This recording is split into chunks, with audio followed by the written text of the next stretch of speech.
Buenas tardes compañeros y maestros, nosotros somos el equipo 3, integrado por Eleazar Honorio Aque Delgado y su servidora Sonia Esperanza Martínez Vega. Les estaremos presentando el Palacio de Versalles, contando su historia y describiendo sus características arquitectónicas.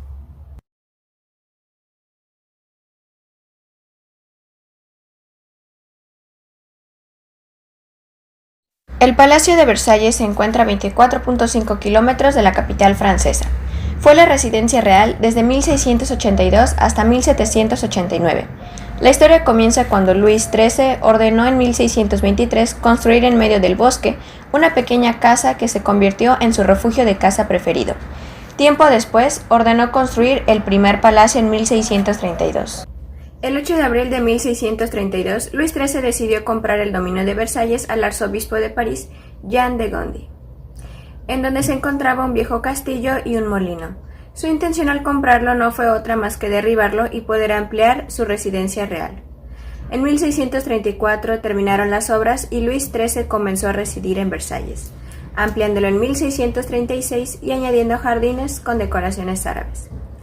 El 14 de mayo de 1643, Luis XIII murió y Versalles pasó desapercibido durante mucho tiempo. En 1651, Luis XIV descubre el primer palacio, aunque las obras del palacio actual comenzaron en 1661, convirtiéndolo en uno de los legados más importantes del Rey Sol. En el año de 1668, debido a la inseguridad de París, se tomó la decisión de trasladar toda la corte a Versalles. De igual manera, en el año de 1668, el arquitecto Louis Le Vau realizó dos apartamentos simétricos, uno para el rey y otro para la reina. Pasemos a la Galería de los Espejos. Se trata de un pasillo para reemplazar una terraza que conectaba los apartamentos del rey y la reina. Tiene 73 metros de largo, construido entre 1678 y 1684. Y fue aquí donde en junio de 1919 se firmó el Tratado de Versalles que terminó con la Primera Guerra Mundial. Otra estancia para admirar es la Galería de las Batallas, que es un cuarto con 120 metros de largo.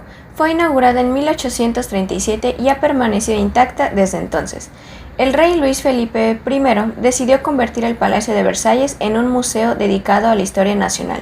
Tiene más de 6.000 pinturas y 3.000 esculturas. Sus obras muestran las luchas más importantes que el país ha enfrentado, reflejando la historia de Francia del siglo XVI al XIX. Otra habitación es la Galería de las Carrozas, situada en el lado derecho del patio. Creada por Luis Philippe, la galería alberga una vasta colección de carruajes, trineos, autos y arneses. En 1710, como toque final, se construyó la Capilla Real, el edificio más alto del dominio.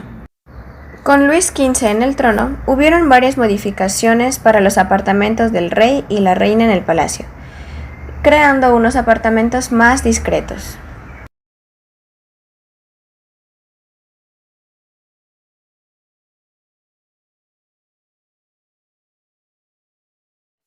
En el año de 1770 mandó hacer la construcción de la Ópera Real, la más grande hasta ese entonces de toda Europa. Luis XVI cambió las fachadas laterales en 1774, y con él Versalles adquirió su fisonomía actual, siendo también el último monarca antes de la caída de la monarquía por la Revolución Francesa en 1789.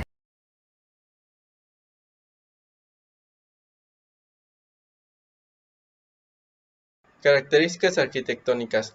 Predomina un eje longitudinal que tiene como centro un gran patio que organiza todo el conjunto y muestra una escala monumental, la cual responde al poder que quería demostrar Luis XIV. A su vez, este eje longitudinal es contrarrestado por una fachada alargada. Una de las características del diseño es la simetría del conjunto. Está dividido simétricamente por un eje principal. Dicho eje está en el mismo sentido de la mirada de los peatones cuando acceden al lugar para resaltar su profundidad y disminuir la fachada horizontal. El eje transversal lo constituyen los volúmenes del palacio y se encuentran subdivididos, todos sin dejar de mantener la simetría del palacio.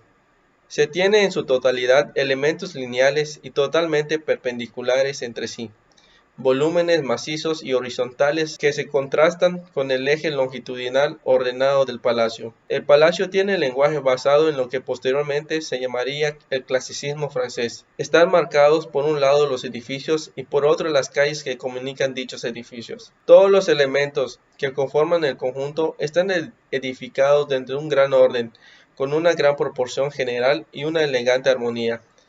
Todo ello pese a la diferencia de épocas de construcción y materiales, pero en todo momento mantiene una composición simétrica. El diseño interior y la decoración del Palacio de Versalles fueron legendarios en su gama, calidad y gasto. Presentaban los mejores muebles, el mejor arte cerámico, incluyendo porcelanas, así como arte de tapiz y a pequeña escala esculturas de bronce. Los salones iniciales y el salón de espejos incluso contenían lujosas exhibiciones de piezas de mesa de plata, gueridones y otros muebles. La planta, al tomar como base el pabellón antiguo en forma de U de Luis XIII, los arquitectos desarrollaron un edificio que recubría el interior y que se prolongaba en formas de alas alargadas con patios internos y pasillos de distribución que actuaban como palacios autónomos. El ala de la derecha se destinaba a los despachos de la administración y el de la izquierda para los príncipes. Las habitaciones reales están en pleno eje central del conjunto, siguiendo la simbología centralista. El resultado fue un palacio de más de 600 metros de contorno con dos fachadas, una abierta a la ciudad y otra al acceso a los jardines. La planta baja se concibe como un alto zócalo, cornisas con estatuas, tejados planos disimulados por una balustrada cubierta de trofeos y calderos. El conjunto principal es bastante clasicista, sobrio y majestuoso. Base alta con sillares almohadillados que se inspiran en los palacios italianos renacentistas. El cuerpo intermedio, de dimensiones exageradas, pilares macizos que sostienen arcos de medio punto, que a su vez están decoradas por pilastras jónicas que sostienen un entablamento ornamental. Los arcos son grandes ventanales que dan luz al interior, para romper la monotonía de cientos de metros con esta estructura. La base y este primer piso se adelantan de vez en cuando, creando terrazas a modo de palco, donde se refuerza el decorativismo con columnas exentas y esculturas coronando el entablamento. El siguiente piso, el ático, es el más bajo, con ventanas rectangulares y una estructura balaustrada, que le remata a modo de cestrería que sirve de base a una decoración escultórica de jarrones y trofeos. El interior. El arquitecto Lebrun fue el encargado de decorar lujosamente los interiores del palacio. Se pretendió acentuar el lujo con derroche de materiales y objetos preciosistas. Las remodelaciones del siglo XVIII, en estilo rococó, fueron añadiendo más excesos ornamentales, trabajos de porcelana y mobiliario recargado. Los jardines. El parque fue diseñado por André Lenotre, que convirtió el bosque en una especie de arquitectura de planos geométricos. En esos jardines, el rey daba sus fiestas cortesanas entre parterres geométricos, fuentes, cascadas, estatuas, cuevas y construcciones menores. Todo en este jardín responde a un plan simbólico y a esquemas racionales de simetría y orden.